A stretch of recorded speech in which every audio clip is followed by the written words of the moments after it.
At an auction I hosted, my wife won a limited edition luxury car for $50 million.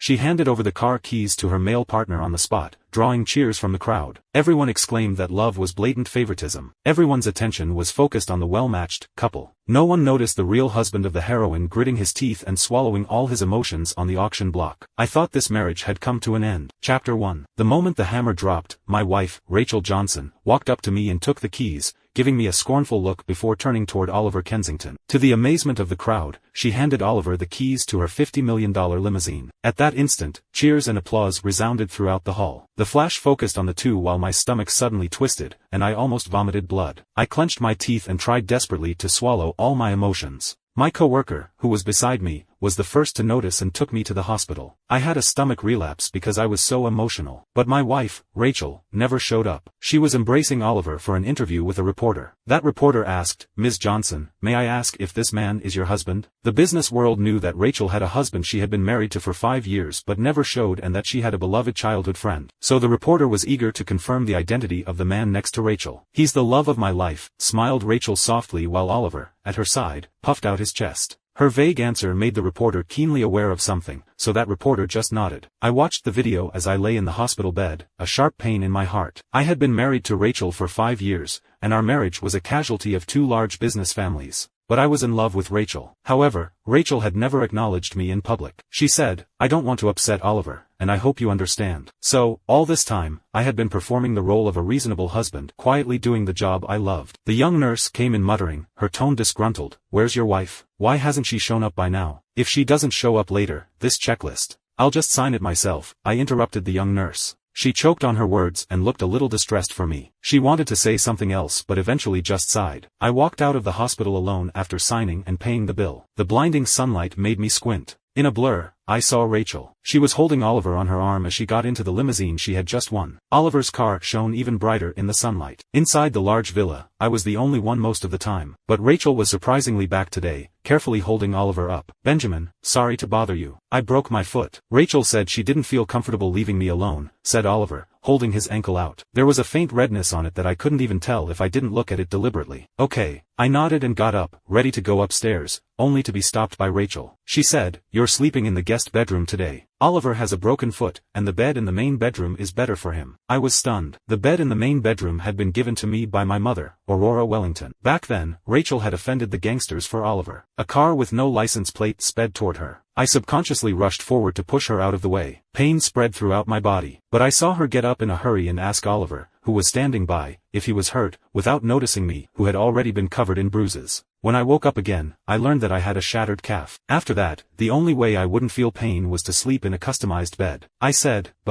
"Will you stop fighting with the patient?" Rachel interrupted me impatiently. She helped Oliver into the elevator, leaving me standing alone in the living room. I had no choice but to sleep in the guest bedroom. The bed in the guest bedroom was uncomfortable. The discomfort in my calf, combined with the fact that I'd only just had stomach surgery, kept me in tears all night. I thought it was time for me to give up on Rachel. Chapter 2. Early in the morning, I could hear cheerful laughter downstairs. Oliver was playing with Rachel with a cookie. He held the cookie close to Rachel's mouth and took it away before Rachel could open her mouth. The two finally notice me behind them as they play and laugh. Rachel cleared her throat and said, "You're awake. Let's have breakfast." I sat across from them in silence. Oliver pouted, seemingly annoyed that I had disturbed them. "Stop by from work tonight and bring Oliver back a cake," said Rachel to me as if giving an order. My hand paused, and I said, "I'm not available." The crisp sound of clinking cutlery echoed through the dining room. I didn't look at Rachel's face as I hurriedly finished my glass of milk and carried my bag out the door. There were a lot of collections up for auction today. I was sitting backstage, memorizing, when I heard a commotion outside. A man said, "Ms. Johnson really loves her childhood friend." Another man said, "Isn't she married? She's cheating like that, isn't she?" A woman said, "She and her husband are in a business union, not in a relationship. She's in true love with her childhood friend. If it wasn't for the fact that her childhood friend is not as well off as that man." The other woman said, "Yes. That man broke them up, so he must be afraid to come out and say anything." Listening to the discussion outside, I lowered my head. I was the man who broke up Rachel and Oliver's love. I couldn't help but laugh to myself at the thought before dialing my home number. "Dad, Mom." For some reason, my voice choked the moment I opened my mouth. There was silence on the other end of the line for a moment. "Come back." "Okay." Hanging up the phone, I gathered myself together and stepped up to the auction block, seeing Rachel sitting in the audience. She was sitting with Oliver. Oliver had his arm around her, and the two looked very affectionate. People at Rachel's level basically consigned auctions by phone. Just because Oliver liked to make a splash, she accompanied him in and out of the major auction venues to buy things for him. "It's ready to go," my coworker whispered to remind me. I took a deep breath, put on a professional smile, and began to introduce the first collection of the day. It was an exquisite handmade mechanical wristwatch with a starting bid of $1.5 million.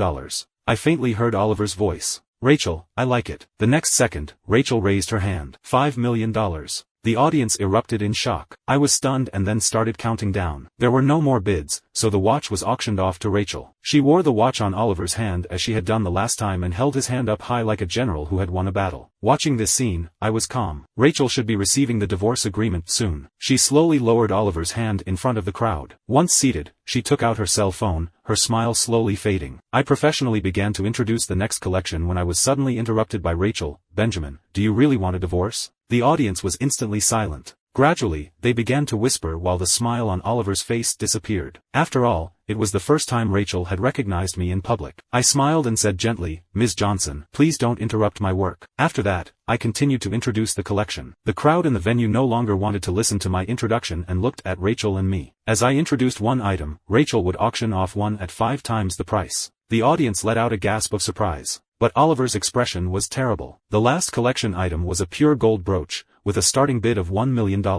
Rachel bid $10 million and won. She slowly walked up and picked up the brooch, pinning it to my collar. Rachel said, "Benjamin, stop pretending. Didn't you just want me to publicize you? Now, you've succeeded." With that, she patted me on the shoulder before turning to leave. Oliver gave me a grim look, then left after Rachel. Chapter 3. Reporters in the audience rushed forward, their microphones almost in my mouth. A female reporter asked, "Mr. Wellington, are you Ms. Johnson's husband?" A male reporter asked, "Mr. Wellington, may I ask if you intentionally staged today's scene?" Another female reporter asked, "Did you purposely break up Mr. Kensington and Ms. Johnson?" Question after question swamped me. Finally, with the help of my colleague, I returned backstage. Looking at the brooch on my collar, I felt an inexplicable surge of pain in my heart. Rachel still didn't understand me after all these years. By the time I got home, it was already 10 in the evening. Rachel was sitting on the couch with a cold face while Oliver was smoking a cigarette. Seeing me, Oliver said, his voice extremely hoarse, "Benjamin, you didn't have to embarrass me in front of so many people." Oliver sounded aggrieved, but I burst out laughing. Who was embarrassing who? Ignoring him, I headed straight upstairs to pack my suitcase. But Rachel's voice sounded behind me. "Benjamin, our marriage is not child's play. I hope you think it over." Her voice was cold. I sped up my packing. Until I closed the suitcase, I turned to look into Rachel's eyes and said, "Rachel, I've thought this through. Please sign the divorce agreement as soon as possible." With that, I lifted my suitcase, passing Rachel to go downstairs. In a rare move, she chased after me. But she said, "Benjamin, Oliver is not easy on his own. What's wrong with me giving him more? You've got everything. Do you have to take it from him? Benjamin, are you that petty?" All the way to the living room, I stopped. Oliver was still sitting on the couch, smoking one cigarette after another. He said, "Rachel, I'd better leave. Don't argue with Benjamin." With that, he got up and limped toward the front door. Rachel rushed to help him, and the two began to pull at each other. I just felt upset. It wasn't the first time this kind of drama had played out in front of me. Once upon a time, I would have gone crazy asking Oliver to leave, accusing him of everything in front of Rachel. But at the moment, I just wanted to leave. I coldly put my suitcase in the trunk and quickly got in the car. Then, I started the car and drove away. I saw Rachel's surprised look in the rearview mirror. Until she became a distant black dot,